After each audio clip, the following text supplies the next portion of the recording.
much. I don't know what to say after such a sterling presentation.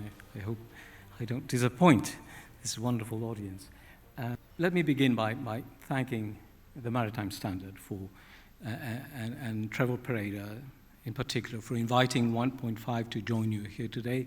As Sanjay was mentioning, 1.5 is a consultancy. It was recently created about a year ago by Ambassador Patricia Espinosa. Some of you may know who she is. She led the climate change process. She was the executive secretary to the UN Framework Convention on Climate Change for 6 years. She presided over COP16, which was a significant success, putting the climate change process on a path towards the eventual success of the Paris Agreement. I was lucky enough to work with her then at COP16 in 2010, and then working as her advisor in the Climate Change Secretariat. I may take you back a little bit. This has been already mentioned in one way or another, and I've listened and I understand the relative skepticism that exists about the possibility of the international community achieving the ambitious goal that is laid out in the Paris Agreement. But I thought it was important to start my presentation going back to the magnitude of the challenge.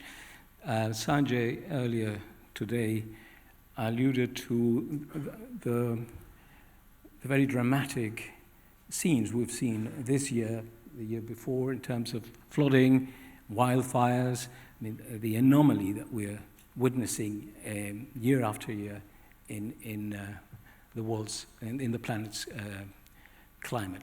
Steep line, the slide you see shows the evolution of CO2 emissions from 1950. You can see that they have risen steeply since 1950 until 22. That's the black line. And according to the IPCC, which is the most authoritative scientific body on climate change, in order to prevent the average rise in the Earth's surface temperature from exceeding 1.5, we need to achieve net zero by 2050, and to make that feasible, we would need to lower emissions about 40% in about a decade. So that is the magnitude of the challenge we are seeing. The changes in the Earth's climate system we are witnessing are occurring with an increase of 1.1. We are now on track to about an increase of 3 degrees, so almost 3 times what we have seen so far. Every 1/10 of a degree matters. It means greater human and material losses. So this is the challenge, and this is why we're all here this afternoon. The second point I wanted to make has to do with the international climate regime, what we call the international climate architecture. So over the past 3 decades, considerable work has been done in order to develop international instruments that lay down what about 200 countries, parties, as we call them in the process, have agreed to. And they have to do with measures to lower emissions, mitigation, to help countries adapt, to protect their societies, building resilience, adaptation, and finally, through finance, technology, and capacity building, to support countries, companies, in order to achieve this change. The reason I wanted to go back to this is that every year there is an important global conference, the COP, on climate change, this year hosted by the United Arab Emirates, and we're all expecting great things from this COP. But we already have much of what is needed in order to take action. We can continue building on what has been done, but the framework is really there. What needs to happen now is for companies, governments, organizations in general, to take more decisive action. I have been in this process for many years, and I think we're beginning to see that companies, top management is realizing that this is, as we were discussing last night, an issue of enlightened self-interest. It is in the interest of companies themselves to undertake this radical, this profound change. And you can see that this is happening. I chose here a slide that shows how signatories to the principles of responsible investing have been growing steadily over the past few years, and it's growing exponentially. A recent poll by Forbes magazine showed that about, in a randomly selected number of companies, 60% of them claim to have a sustainability strategy. 40% did not. We believe that 40% may come to regret not having a strategy in place. Interestingly enough, of the 250 biggest companies in the world, 96% already have a strategy. So they are keenly aware of the need to prepare to undertake this change. And about 64% acknowledge that climate change is a major risk to the business. So this is already happening, and what we believe, and that's what we do at 1.5, we assist companies to ensure that they have a strategy in place that helps them to achieve the emissions reductions and to adapt to this new rapidly changing business environment.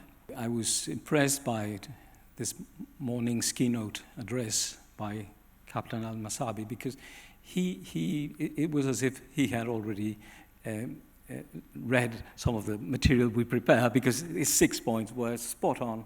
They were very, very clear about the need to have a comprehensive strategy, a pathway to net zero. I thought that was really lucid and well thought out.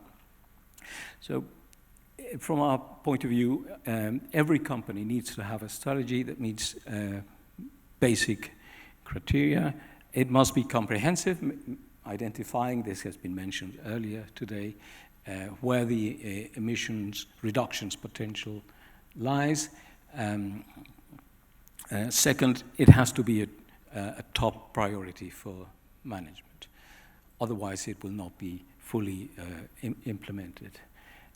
We've seen that there is, of course, this difficult balance between profitability and sustainability.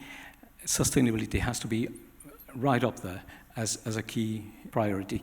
And the third point, and I will come into this a few minutes from now, and I'll tell you why this is very important, the strategy needs to be independently assessed.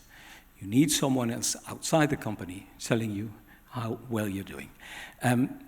Of course, the core challenge in the transport sector, specifically maritime sector, has to do with decarbonization and sustainable fuels. I will not go into that.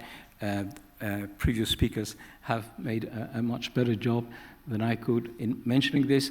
I chose a slide. This comes from the International Energy Agency, and according to the research, we need to see a significant increase in the use of sustainable fuels over the next few years.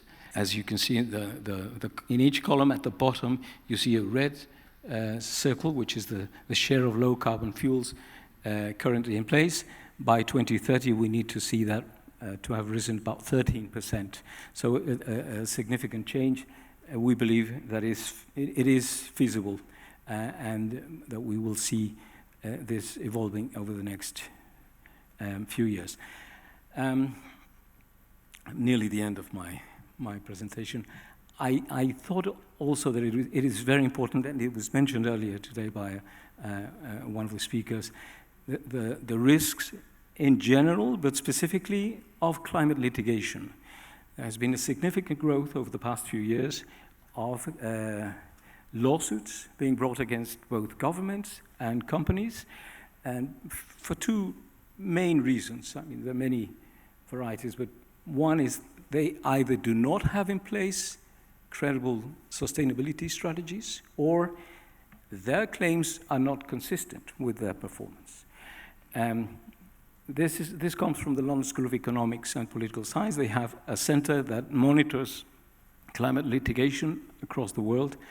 And as you can see, there was a significant growth over the past few years. 2022 was slightly lower. The latest figure that comes from dates from April this year, so it looks small, but it's likely to grow. So companies and governments are being challenged in the courts, and increasingly not only in civil courts. So that is another area of concern and a risk for companies.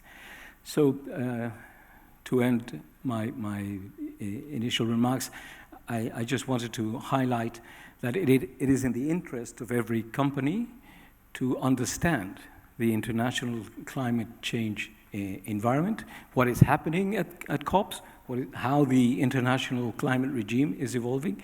Secondly, the way this impacts directly on your companies, and thirdly, you need to find a way to navigate this increasingly difficult environment.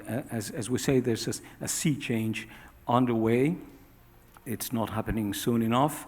In a way, we have delayed taking these actions. The Climate Convention was signed 30 years ago. The IPCC was set up 34 years ago. So it's not something new. Nobody's asking either the private sector or the public sector to change from one day to the next. We have known about this, and we need to change radically.